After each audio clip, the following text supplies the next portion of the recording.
Bonjour, bienvenue pour partager ensemble ce moment de recueillement, de prière et de méditation.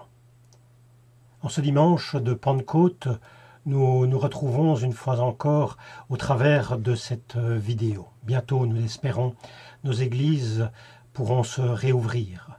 Nous tiendrons évidemment compte des recommandations en vigueur à ce moment-là pour garantir au maximum la sécurité de tout un chacun. Mais aujourd'hui, nous voulons vivre un temps de recueillement à l'occasion de cette fête si engageante qu'est la fête de Pentecôte. Comme vous pouvez le voir, nous lirons 2 textes bibliques, nous prierons entre ces lectures et nous écouterons aussi, et nous pouvons les accompagner également, 2 chants. Mais nous voulons commencer en disant cette prière, cette espérance que l'Esprit Saint nous accompagne durant ce moment de foi, mis à part dans notre vie.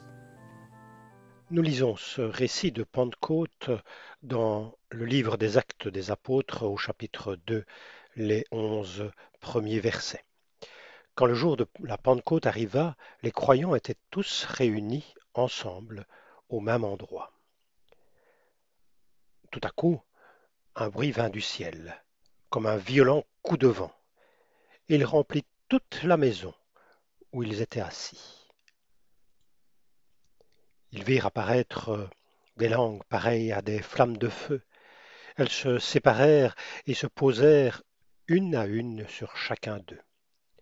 Ils furent tous remplis de l'Esprit Saint et ils se mirent à parler en d'autres langues, selon ce que l'Esprit leur donnait d'exprimer. À Jérusalem vivaient des Juifs qui honoraient Dieu, venus de tous les pays du monde. Quand ce bruit se fit entendre, ils s'assemblèrent en foule, ils étaient tous profondément surpris, car chacun d'eux entendait les croyants parler dans sa propre langue. Ils étaient remplis de stupeur et d'admiration et disaient, ces gens qui parlent ne sont-ils pas tous Galiléens? Comment se fait-il que chacun de nous les entende parler dans sa langue maternelle? Parmi nous, il y en a qui viennent du pays des Parthes, de Médie et d'Élam. Il y a des habitants de Mésopotamie, de Judée, de Cappadoce, du Pont et de la province d'Asie. Certains sont de Phrygie et de Pamphylie, d'Égypte et de la région de Cyrène en Libye.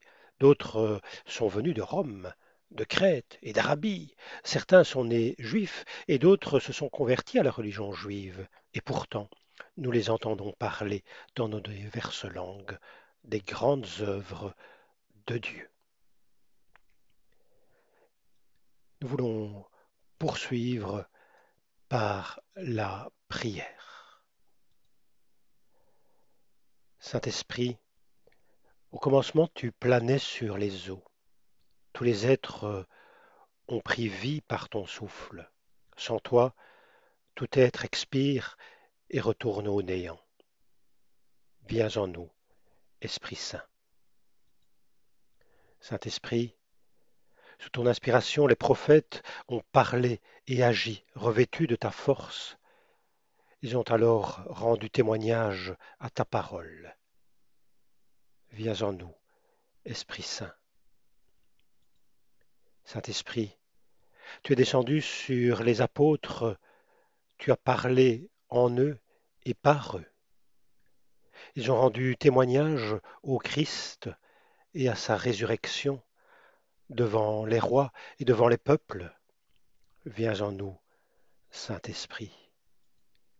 Saint-Esprit, nous sommes nés par toi à la vie d'un enfant de Dieu. C'est grâce à toi, par toi et en toi, que nous pouvons maintenant appeler et vivre Dieu comme notre Père. Amen.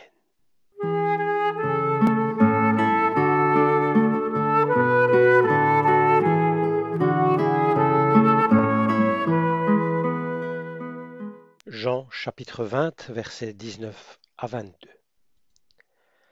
Le soir de ce même dimanche, les disciples étaient réunis dans une maison. Ils en avaient fermé les portes à clé, car ils craignaient les autorités juives. Jésus vint et, debout au milieu d'eux, il leur dit, la paix soit avec vous. Après ces mots, il leur montra ses mains et son côté. Les disciples furent remplis de joie en voyant le Seigneur. Jésus répéta, la paix soit avec vous. Comme le Père m'a envoyé, moi aussi je vous envoie. Après cette parole, il souffla sur eux et leur dit, recevez l'Esprit Saint.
Quand le jour de Pentecôte arriva.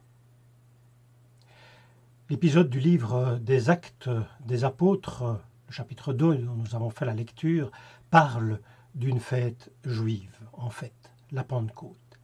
Et c'est durant cette fête que les apôtres étaient réunis, comme dit le livre des Actes. Il ne faut pas en effet oublier que notre fête de Pentecôte, dans les églises chrétiennes donc, a pour origine la fête juive qui s'appelait Shavuot et qui avait pris dans le judaïsme hellénistique le nom de Pentecôte, un terme grec voulant simplement dire 50, le jour de la cinquantaine, parce que cette fête était célébrée 50 jours après la fête de la Pâque. Tout au long de l'histoire, les fêtes évoluent et prennent différentes significations. Ainsi, dans le judaïsme, cette fête est d'abord, à l'origine, avant tout une fête agraire. Beaucoup de nos fêtes ont en fait une origine liée à l'agriculture. Le labour, les prémices, les récoltes et autres. Combien il était important, et ça l'est d'ailleurs toujours aujourd'hui, d'avoir de bonnes récoltes pour tenir, d'un point de vue alimentaire, d'une année à l'autre. C'est logiquement que l'on se tourne alors vers le divin pour en espérer une aide. Pentecôte est d'abord à comprendre dans ce cadre-là, dans le judaïsme du début de notre ère. C'est la fête des premières récoltes, une fête joyeuse d'offrande des prémices de tout ce que l'on espère engranger. Les historiens nous apprennent aussi que vers le début du 1er siècle de notre ère, cette fête devint l'un des 3 grands pèlerinages annuels, surtout célébrés par certains juifs hellénisés et par certains groupes religieux dans le judaïsme de cette époque-là. On a rajouté à cette fête une autre signification par la suite, une autre raison de la fête, le souvenir du don de la Torah au Sinaï. La célébration de l'alliance entre Dieu et Moïse et de l'instauration de la loi mosaïque. Les chrétiens ont, quant à eux, ajouté à cette fête agricole un autre sens, une autre raison d'être, la célébration de la venue de l'Esprit Saint sur les apôtres. Et puis aujourd'hui, elle est vécue comme la fête liée à l'Esprit Saint dans son ensemble. Si l'on veut, on peut rapprocher la Pentecôte dans le judaïsme du 1er siècle et dans le christianisme d'un point de vue thématique. La fête marque l'alliance entre Dieu et les hommes, par la loi dans le judaïsme, par l'esprit dans le christianisme. Ces deux thématiques ne sont certainement pas à opposer, à exclure l'une l'autre dans aucune des religions d'ailleurs. Mais dans le christianisme aujourd'hui, cette fête est plus complexe. Nous ne pouvons ici que nous arrêter sur l'un ou l'autre de ces multiples aspects. Tant il est vrai qu'elle a, me semble-t-il, de multiples aspects. C'est une fête riche de sens. On y rattache plusieurs symboles, bien des textes bibliques, des réflexions théologiques y sont aussi associés, ça a foisonné tout au long des siècles. On y ajoute des symboles par exemple comme le souffle. Du reste, le terme esprit est une traduction du grec pneuma, terme dont la signification est souffle. La Pentecôte, c'est l'invasion du souffle de Dieu. La colombe, on s'en souvient, elle apparaît dans bien des textes bibliques et notamment dans celui du baptême de Jésus. La flamme de feu, ce terme apparaît du reste dans le livre des Actes. On y a associé aussi, comme symbolique à l'Esprit Saint, l'huile, l'eau, l'imposition des mains également, et bien d'autres symboles encore. Il y a aussi de nombreux textes bibliques que l'on peut rattacher à la Pentecôte, et du reste, il n'y a pas qu'un récit de Pentecôte dans le Nouveau Testament, en Acte 2, bien entendu, c'est incontournable de dire ce texte à la Pentecôte, mais on peut considérer aussi que le texte que nous avons lu dans l'Évangile de Jean est aussi un récit de Pentecôte, et il y en a d'autres, même dans le livre des Actes, à d'autres moments, on voit l'Esprit Saint venir sur des personnes rassemblées, ou sur une personne recevant le baptême. Dans l'évangile du jour, le souffle de Dieu vient sur les apôtres par Jésus. Et je voudrais m'arrêter sur cet aspect-là aujourd'hui, de cette symbolique du livre de la Pentecôte, cette symbolique de cette fête. C'est Jésus qui, lorsqu'il se retrouve avec ses apôtres, leur dit d'abord « La paix soit avec vous ». Il leur donne une mission, comme le Père m'a envoyé, à mon tour je vous envoie. Et puis, il souffle sur eux et leur dit « Recevez l'Esprit Saint ». Une Pentecôte, donc, annoncée par Jésus. D'un point de vue théologique, la descente de l'Esprit Saint sur les apôtres a donné lieu à des développements innombrables et en tous sens. Je voudrais juste ici faire une réflexion. Pentecôte vient dire, au vu de ce texte, la présence de l'Esprit Saint auprès des disciples en lieu et place de Jésus. Présence indispensable, au vu de la difficulté qu'ont eu les disciples à percevoir qui était Jésus, au vu de la difficulté des disciples à percevoir Jésus présent à leur côté après sa mort, difficulté aussi de la mission que Jésus leur confie.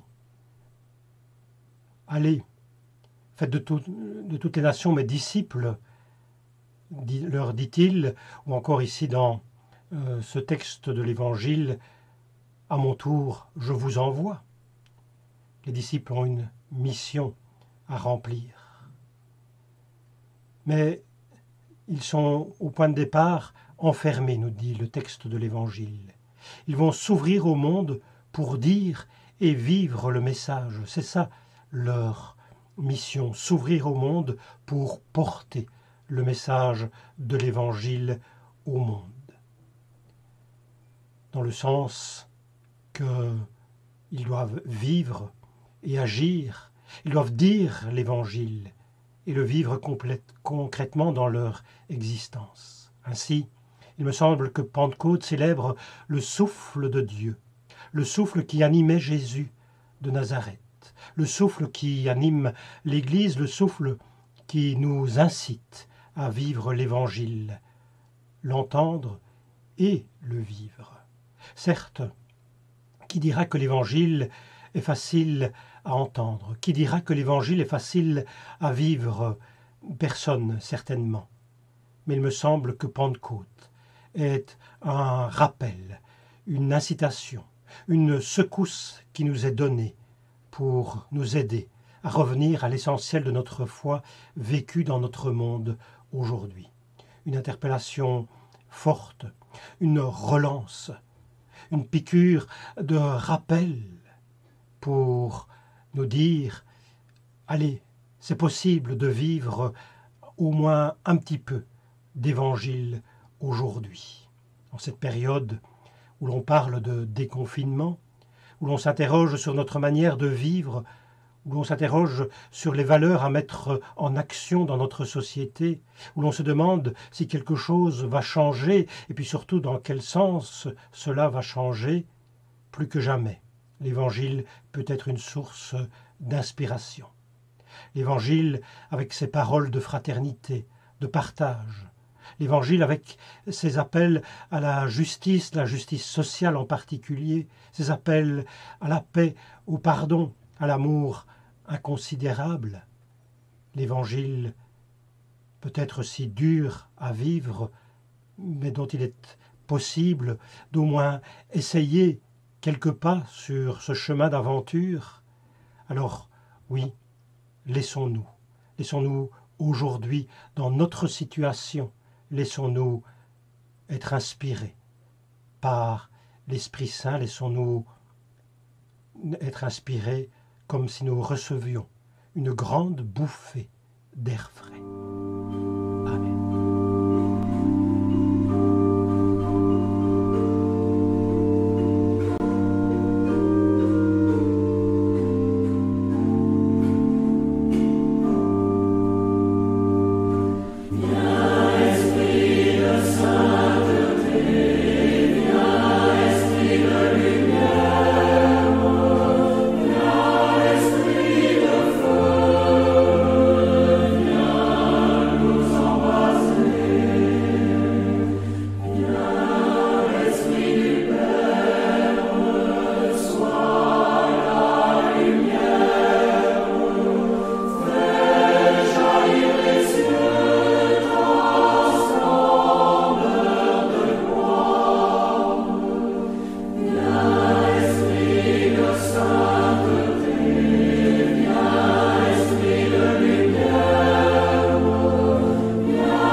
Donne-nous, Seigneur, ton esprit de sagesse et d'intelligence pour que nous décernions les crises graves des remous de surface, les détresses profondes des ennuis passagers, les véritables injustices et le juste prix à payer. Donne-nous, Seigneur, ton esprit de courage et de force pour que nous résistions à la peur des changements nécessaires, pour que nous osions construire une fraternité plus grande, pour que nous rendions plus humain le travail et les loisirs. Donne-nous, Seigneur, ton esprit d'espérance, pour que la fatigue et le doute n'entravent pas nos luttes, pour que nos yeux décèlent les plus petites lueurs de vie, pour que nous devenions, pour les autres, des signes d'un avenir meilleur. Amen. Pour terminer ce moment de recueillement, dans la foi, nous voulons recevoir ce texte comme une bénédiction. La grâce du Seigneur nous accompagne sur nos chemins. Celui qui nous a appelés est fidèle, il réalisera toutes ses promesses. Amen.